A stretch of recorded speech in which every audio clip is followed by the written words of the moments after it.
The gunman who killed 4 people in Midtown Manhattan on Monday appeared to be targeting the NFL headquarters. CBS News has obtained images of the suicide note found in his wallet. In it, he writes, quote, "Football gave me CTE. That's the brain injury that's linked to repetitive head injuries suffered in sports." He also appears to blame the NFL, writing, quote, "The league knowingly concealed the dangers." Joining us now is Dr. Nowinski, the co-founder and CEO of the Concussion Legacy Foundation. Thank you so much for being with us this morning, Doctor. Good.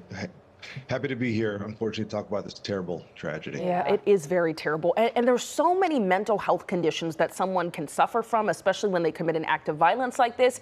How do you differentiate between mental health conditions and CTE? Right now, we can't. The reality is that a lot of the brains that are donated to us are because young people have developed mental health symptoms and their families think that the trauma that they suffered in sports led to it. But because we can't diagnose CTE in living people, we can't do a proper study to figure out how CTE or the many traumatic brain injuries that they had contributed to their mental health. There could be no contribution at all. But the reality is we also know traumatic brain injuries do significantly increase your risk of mental health problems later on. And excuse my ignorance, but can you actually study someone for CTE while they're still alive, or do you have to be no longer with us? Yeah, unfortunately, the only way to confirm CTE is post-mortem because we just never studied this disease. It was called punch drunk 100 years ago, and then we didn't have an academic center studying it until 2008 at Boston University. So we have a lot of work to do. Yeah, so what happens for someone who suspects that they're struggling with CTE, or right now if they go to the doctors, does the doctor say you possibly have CTE, but we can't confirm until you're dead? How does this work? If you're young, the doctor will probably just give you a clinical diagnosis. A lot of the people in our brain bank have been diagnosed bipolar, some with schizophrenia. And they treat the symptoms. And the important message for young people is the symptomatic treatment is effective. So if you are worried, the best move is to try to find a doctor. And you can do that with us at concussionfoundation.org. We have a helpline and a team standing by.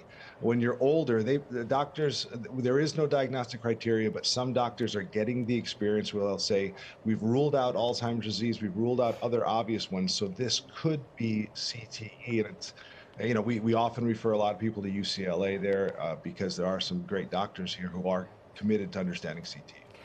You know, I have to be honest, you know, as a parent watching kids now going to go back to school, a lot of kids want to play football. But you hear something like this, I know a lot of parents start getting very nervous about putting their kids in football. Well, what advice do you have if your kid wants to play? I mean, it's obviously a multi-billion-dollar industry. Kids are going to play the sport. What advice do you have for parents who are concerned about this? Yeah, I mean, the reality is we should be nervous. It's not normal to get hit in the head 300 to 500 times while your brain is developing. And as somebody who played in college, like I think about, I keep this on my desk. This is the Harvard 1999, book where I'm on there, and my teammate who was our captain died a couple of years ago, had CTE, developed a severe alcohol problem. We couldn't fix him.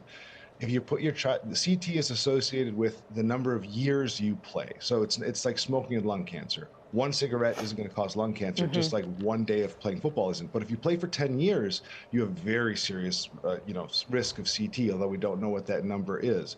So the younger you start, the longer you're going to play.